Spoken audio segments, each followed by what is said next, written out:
할렐루야. 오늘도 좋으신 하나님과 함께 동행하는 복된 하루가 되실 수 있기를 축원합니다. 오늘 하나님 말씀 잠언 17장 14절 말씀을 같이 보시겠습니다. 다투는 시작은 둑에서 물이 새는 것 같은즉 싸움이 일어나기 전에 시비를 그칠 것이니라. 아멘. 다투는 시작은 뚝에서 물이 새는 것 같다, 이렇게 오늘 말씀은 이야기합니다. 자, 다툼이다 이렇게 번역된 히브리어 본문이 마돈이라는 말입니다.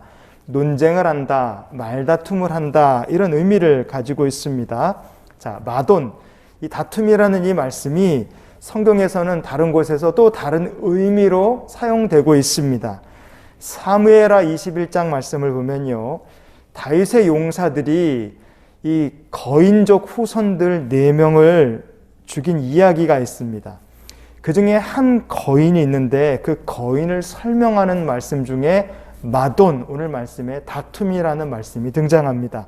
사무엘하 21장 20절 말씀을 보시겠어요?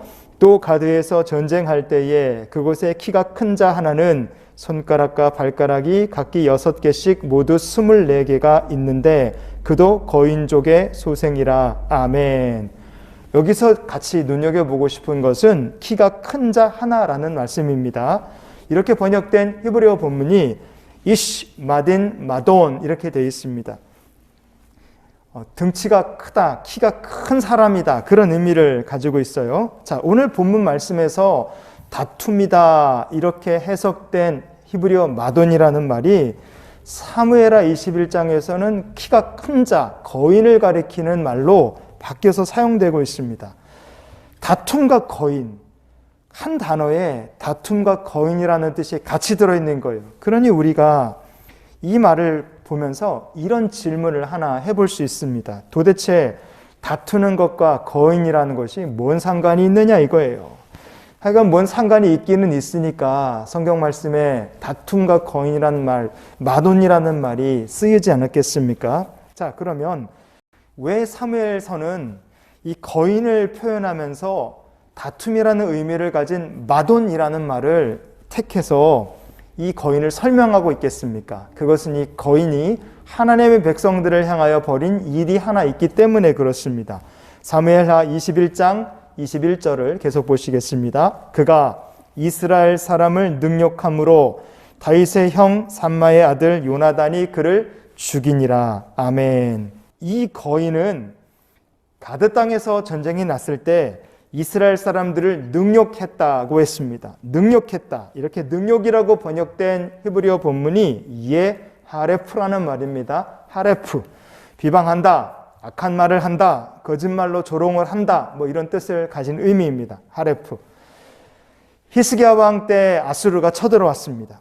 아수르의 장군인 랍사게라는 사람이 한 일을 성경은 우리에게 이렇게 전해줍니다. 열왕기하 19장 4절 말씀을 보시면 랍사게가 그의 주 아수르 왕의 보냄을 받고 와서 살아계신 하나님을 비방하였으니. 아멘. 성경은 랍사게가 살아계신 하나님을 비방했다 그랬습니다. 여기서 랍사게가 한 비방을 가리켜서 성경이 러하레프라고 말합니다. 능욕했다는 말과 비방했다는 말이 같은 하레프라는 말입니다. 이스라엘을 능욕했던 블레셋의 거인하고 살아계신 하나님을 비방했던 아수르의 장군인 랍사게라는 사람에게는 공통점이 하나 있었습니다. 그들은 공통적으로 교만한 자들이었어요. 교만하다 보니까 살아계신 하나님을 비방하고 교만하니까 주의 백성을 능욕했습니다. 그들이 교만을 부리고 능욕을 하고 비방한 이유는 싸움을 크게 벌이려고 능욕을 하고 비방을 한 것이죠. 그러나 그토록 교만을 부리고 그토록 위세가 등등했지만 이 거인과 랍사게의 마지막은 똑같았습니다. 그들은 똑같이 멸망받고 말았습니다. 잠언 17장 14절 오늘 말씀을 다시 보시면 다투는 시작은 둑에서 물이 새는 것 같은즉 싸움이 일어나기 전에 시비를 그칠 것이니라. 아멘. 성도 여러분, 교만한 마음이 있는 곳에는 다툼과 시비가 끊임없이 벌어질 수밖에 없습니다. 교만한 마음이 처음에는 뚝에서 물이 한두 방울 이렇게 새고 떨어지는 것처럼 별 문제가 되지 않고 우리의 삶에 큰 위기가 아닐 수 있습니다. 그러나 그 뚝에서 새는 물을 그냥 두면 나중에 어떻게 됩니까? 돌이킬 수 없는 파멸을 불러오게 되어 있습니다. 교만도 똑같습니다. 교만이 사람의 마음속에 있으면 어떻게 됩니까? 그 교만이 나중에 가서는 돌이킬 수 없는 재앙, 손쓸 수 없는 재앙이 되어 우리의 삶에 몰려오게 된다는 것을 우리가 기억해야 됩니다. 다투는 자는 결국 교만한 자입니다. 다투는 자는 결국 그 마음속에 교만이라는 죄가 들어있는 사람입니다. 교만한 자는 지금 아무리 거인 같고 지금 아무리 랍사게 마냥 위세와 권세가 등등한 것처럼 보여도 결국 교만한 자는 하나님의 심판 앞에 무너질 수밖에 없습니다. 하지만 하나님의 주권 앞에 모든 것을 맡기며 사는 사람은 그 삶의 시비가 저절로 전능하신 하나님, 공평하신 하나님 앞에서 그 삶의 시비가 저절로 해결될 줄 믿습니다. 성도 여러분, 오늘 그래서 이 말씀을 우리가 이렇게 정리했으면 좋겠습니다. 우리는 하나님께서 보시기에 거인이 아니라 어린아이 같은 믿음의 사람이 되어야 될 줄 믿습니다.